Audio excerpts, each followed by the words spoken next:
ஹாய்ங்க, எல்லாருக்கும் தோசைன்னா ரொம்ப ரொம்ப பிடிக்கும்.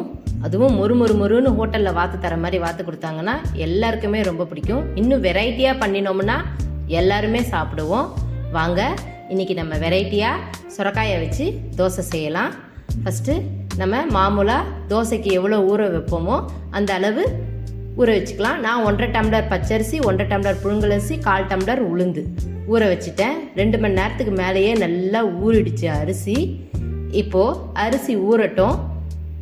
இந்த கேப்பில் நான் சுரக்காயை எடுத்து தோல் சீவி நல்லா பொடி பொடியாக தட்டில் நறுக்கி வச்சுக்கிறேன். நான் இப்போ அரிசி ஊறினதும் மிக்சி ஜாரில் நம்ம போட்டுட்டு சின்ன சின்ன பீசஸாக கட் பண்ணி வச்சுருக்கோம் பாருங்கள் சுரக்காய், அதையும் போட்டுட்டு காரத்துக்கு 4 பச்சை மிளகா, கொஞ்சோண்டு சீரகம், இந்த தோசை மாவுக்கு ஏற்ற அளவு கொஞ்சமாக உப்பு போட்டு மிக்சியில் நல்லா மையாக அரைச்சிடணும். நல்லா நைஸாக இருக்கணும் தோசை மாவு. இந்த தோசை மாவு புளிக்கவே தேவையில்லை, அப்படியே நம்ம வாத்து அப்படியே சுட சுட சாப்பிட்லாம். இப்போ மாவு ரெடி ஆயிடுச்சு.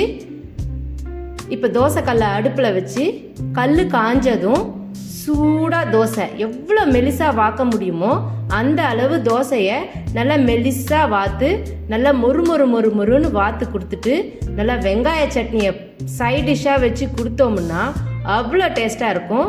கண்டிப்பாக எல்லாருமே ட்ரை பண்ணுங்கள். தேங்க்யூ.